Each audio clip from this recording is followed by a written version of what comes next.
This next solo example is a slow blues in G. And what we're going to do with this one is I'm going to take advantage of the fact that it's a slow tempo to really demonstrate using the major blues sound over the 1 chord and the minor blues sound over the 4 and 5.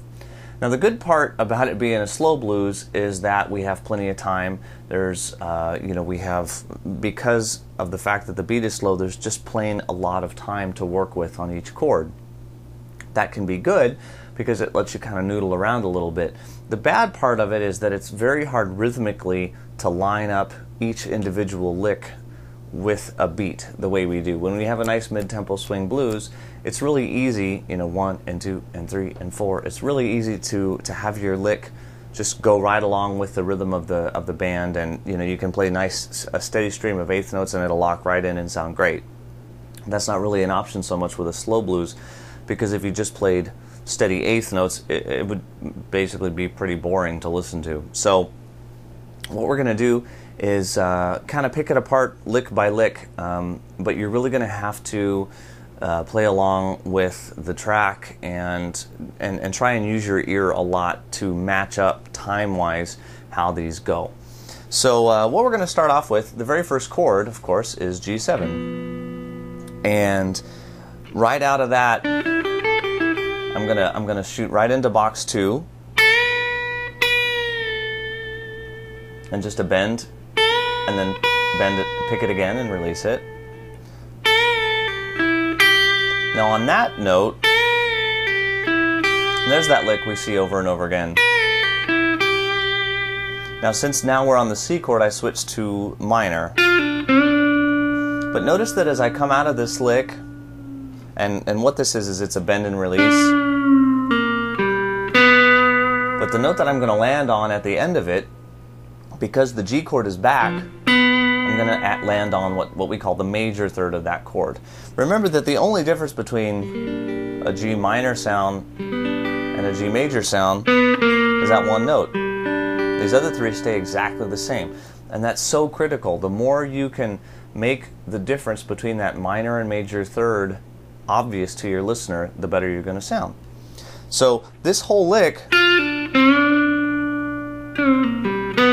just ends on the major. Okay?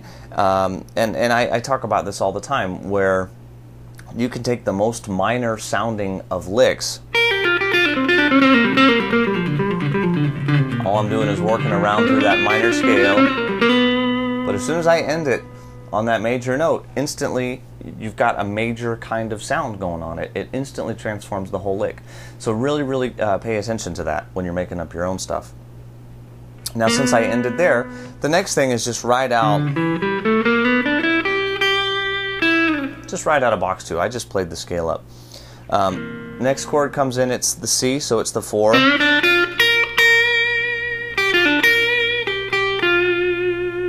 Once again, that's nothing fancy, it's all box 1. And I'm going to pull this same trick again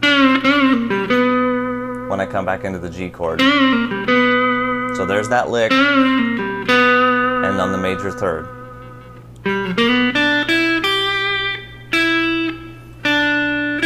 And that's very simple out of box 2. It's actually what you might call an arpeggio almost.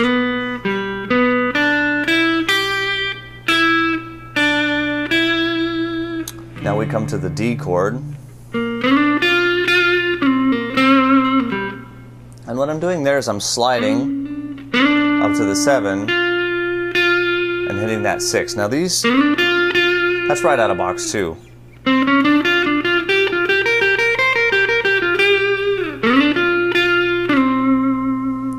And that's a real common move. I go from box 1 and slide up into box 2. Now the C chord comes along. Now those last two notes were at the G. And they're not major.